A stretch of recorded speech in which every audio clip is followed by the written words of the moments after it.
প্রবাসী মোহাম্মদ মুতালেব মিয়া, তোমার গত মাসের বেতন আর ওভারটাইমের টেকা অফিসে আইছে। ভিতরে গিয়া তুমি তোমার পাওনা টেকাটা রিসিভ করো। মুতালেব মিয়া, তুমি তো শুরুতে প্রবাসী আইয়া অনেক কষ্ট করছো।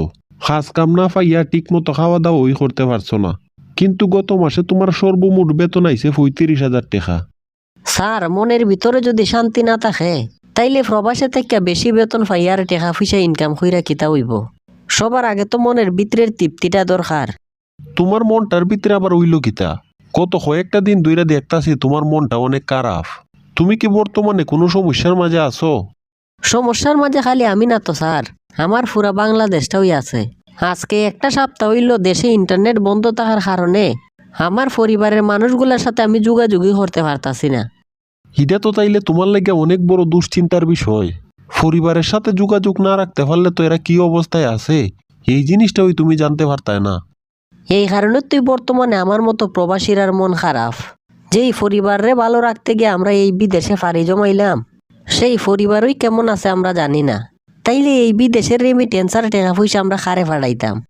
দেশে থাকিয়া ভাই সবাই প্রবাসীরার কাছে খালি রেমিটেন্স চায়, কিন্তু প্রবাসীরার সমস্যা সমাধানের ব্যাপারে কেউ নাই।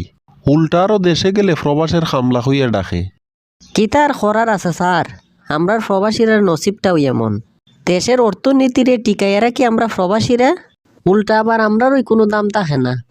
আচ্ছা ঠিক আছে, দেশে রেমিটেন্স ফাড়াইতে পারো বা না পারো, তুমি তোমার বেতনটা লইয়া যাও। হায় রে, এই প্রবাসের থেকে মাথার গাম ফায়া ফেললা সারাটা মাসে এই টাকা পয়সা ইনকাম করি। সেই টাকা ওই যখন রেমিটেন্স হিসাবে দেশে ফাটাই, তখন আমরা কোটি কোটি টাকা বিদেশে নিয়ে অনেকে বেগম পাড়া বানায়। কি ও মুতালেব ভাই, এই মাসে কি দেশে পরিবারের কাছে তুমি টাকা পয়সা ফাটাইতাই না? অন্যান্য মাসে তো আরো আগেই রেমিটেন্স ফাটাইয়া দেও। আমরা প্রবাসীরা পরিবারে একটু বালা রাখতে গিয়ে টাকা পয়সা ইনকাম করার লাগে প্রবাসে আইছি। চিন্তা করছি বর্তমানে বেতনের টাকাগুলো হাতেই রাখমু।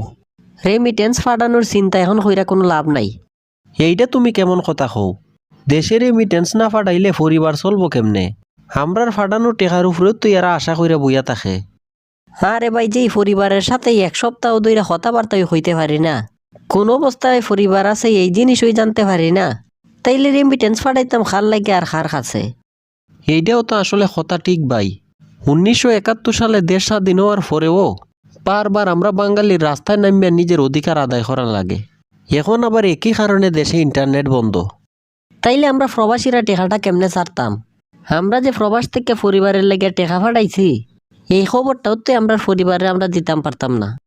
তাইলে তো তোমার কথা ওই ঠিক। আপাতত রেমিটেন্সের চিন্তাবাদ, যখন পরিবারের সাথে আমরা কথা হয় তখন বুঝমুনে কেমনে টেকা ফাটানি যায়।